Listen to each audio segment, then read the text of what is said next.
Impact is really, well, Get I'll let you speak. assistance from both. Impact has state and federal qualifications that would allow somebody to, income guidelines and other qualification Impact is really, as prescribed. The Salvation Army doesn't have those, so this could potentially be a broader group. They wouldn't, for one-time assistance or other items such as that, they wouldn't necessarily need to make those income guidelines that are required of a LIHEAP. And so this is a little broader net. I don't know who they would necessarily, Fixed. where they would quantify those or what limits they have. But I mean, as a private organization, they can do more than the federal impact program could. one thing, when I spoke with Cody, he seemed pretty willing to ask questions about their situation and where they're at. So I don't know if we want to say, if we want to make a statement to say if you're already on impact receiving it. Yeah, because from what you said, I'm not real sure. Are you saying that they could be on both or not be on both? They definitely could be on both, if Salvation Army, but they wouldn't really have care, to. do we? Here, it's really us getting. Yeah. No, I I was think just if they can get both, then they can get both. I don't know why we wouldn't do it, I guess, as long as, again, making the assumption that they're a credit-worthy organization, have no reason to think that they're not. That if, so they would email us a letter or a statement saying so-and-so is gonna, and then, because I had a question about that also, and I spoke to you the other day, Chris, and so how are we going to then, so you have people that might have IMU Electric, but they have, Mid-Am gas, how are those funds gonna be split? But I guess administratively, if you guys got that stuff figured out. And they had the same arrangement with Mid-Am. So I don't know if they could sit there and say, we only have electric here and water here. What, I think that based on the conversation I had with Cody, it could be both, depending on the scenario and the needs. We accept partial payment to stop bills or disconnection. if prior to disconnection, Salvation Army would come in with, our current process for disconnection requires permits a customer to be up to 60 days behind. Once they are 60 days behind, so that's 2 billing cycles, then they're going into our disconnect process, which it starts after the due date of that second bill and takes about 5 days thereafter. We've got some posting notices and other processes to go through. If Salvation Army, for instance, would come in and prior to that disconnection, satisfy that balance, that would be that 60+ day balance, that would put them in jeopardy. If that was satisfied, that would stop the disconnection at that point. It's still likely they would be on the candidate list for that next month. They don't. Yeah, but if that was just pushed down to the 60 days and satisfied the 60-day balance, they would, of course, potentially be in jeopardy without further payments the next month. So really, you're asking if we support you continuing to put that contract together to work with Salvation Army? Yeah, I have, so a little bit to Mike's question. I have been working with our attorney to kind of craft an agreement. Currently, Impact sends us an email followed by a postal mail of qualified customers. And it does have, names, address, account number, and the qualified amount. Working with John and Salvation Army to kind of create either a templated email that they could send us that would be satisfactory of that promise, or some sort of written communication. The standard is from Impact is the written communication, but we do accept emails there. So potentially would allow both, one or both, subject to your consideration. Once you nail that down, you'll bring that back in and share them. Yep. The attorney is currently working on the agreement, and so I don't have that to share with you yet. he is relatively busy. And, we're hoping to have this done over the next week or week and a half. When I talked to Sue Wilson last, she said that they would like to begin in February. So that timing would work well if we could get that line. I mean to cut you off, Mike. No, I just, I think it's a good thing for our community to have people have an additional outlet for support. I would sure think the city council would be amenable to this too, but I would think it would impact sewer fees and cycling and that sort of stuff. Do they need to have input on this? I mean, it is payment that I guess that we wouldn't otherwise receive. We could certainly, talk with them through the process, but I mean, in a collection scenario, I think this is only beneficial and wouldn't necessarily hurt, particularly because the largest, utility there, the sewer utility, you can't really disconnect it. So, anything that they get beyond, they're getting is an upside. So. So do you all agree him continuing that activity? I do, yeah. So as soon as you have kind of an agreement, then you can bring that back and we'll put it up for a vote. Yep, as soon as that's complete, I'll information or consideration you have for that agreement. If you think of something that you'd like to see incorporated, let me know. But working with John, we're gonna draft something relatively generic. We'll do the first contract just as a 6-month trial. On both sides. I do hope this works and it works for both sides, and we'll bring it back after that 6 months for perhaps annual, like the impact related documents. It is extra work for our utility customer service staff, similar to what they do now. So it's not without cost or impact to our organization, but all in all, I think it's beneficial. So. Or the only thing I would add is depending on how long it takes attorney to get stuff and so on and so forth. If we want to have this in place, if it gets extended, we can try to do something because we've got another billing cycle We coming up in February. we I can just work with. Expedite that to try to, if we need to, Vote for us to by get. together. phone or whatever we need to do to.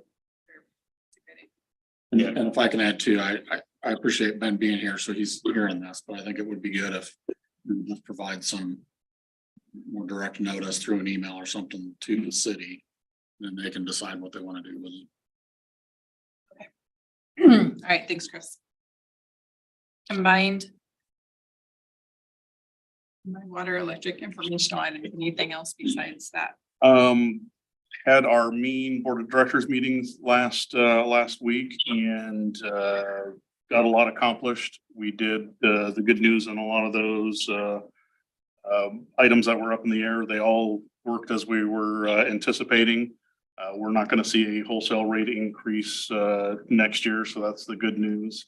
There are a couple other items that I'll touch base with everyone. I think I talked with most everyone about some details with that, but all in all, went according as expected. And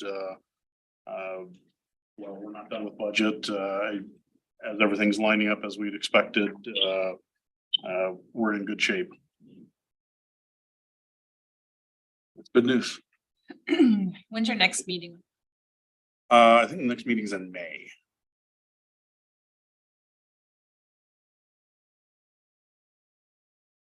Any other business items? I would wondered if you had any updates for us regarding the transfers. The shared services, Shared service. yeah, we've kind of reached agreement on some of the secondary, the IT. We do have the IT budget and a couple items to go through with that. We have the HR budget and working to incorporate that in there. We are still working with city staff on the shared services for the revenue coming in or the money coming in. That's not completed yet, but we're working through the process, and I think Ben was going to try to have more information or that, to go to, then we'll make the next meeting. City Council on the 6th of February. So will we be having a joint meeting then? On this? Guess that's just to you. That's Yeah, right now, there's no joint meeting scheduled.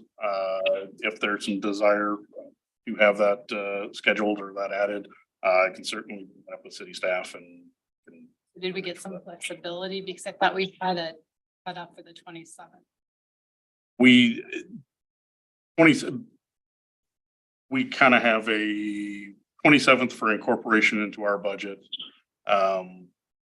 We don't have,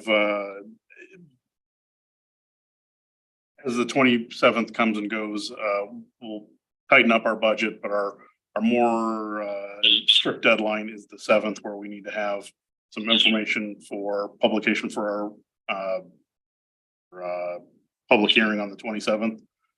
We need to have that to Jackie on the 7th, so I think Chris is dedicated or will make some efforts to get everything incorporated that we can. So while we would like everything on the 27th, we'll. So between you and the staff, have you set some timing that you need to get this resolved?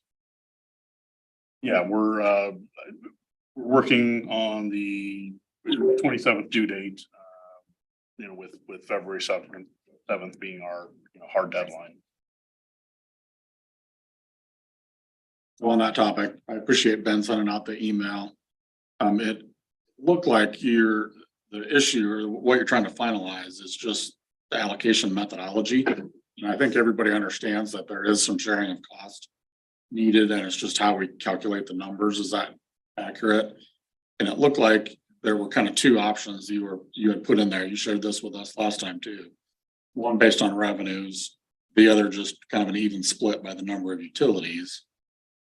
Just not to complicate things any further, but just to throw out one more thought is, I wonder if allocating based on customer count would be another thing to potentially look at and see if that would be more fair or equitable to both parties. Just tossing that out as another option. Yeah, the original formula that I had or presented to council was based upon customer count. But that was a little bit of a moving target with customers that move in and out, and sometimes two services. There was an exact number, and Ben proposed the even split or the fair share across the utilities. It doesn't change the math very much at all. So for purposes of, ease of understanding, we did move away from the customer count since they were largely the same. We moved away from the customer count and just looked at the fair share flat proposal. I think honestly, what we're trying to do, what they're trying to do is find some method that we can use year over year and not have to come back and keep reviewing. So as straightforward as we can be. I don't see that happening. I know it seems not to. And I hate to be finicky about it, but because it changes and things move and we make changes and the city makes changes, so it's gonna be a fluctuating thing. But it would be nice. So by February 7th, we should have something finalized then. Yeah, I'm continuing to work with the city staff, and February 7th kind of is our deadline. Will you please keep us informed, the whole board, as kind of your progress on where things are landing? Will do. Other comments or questions? Chris?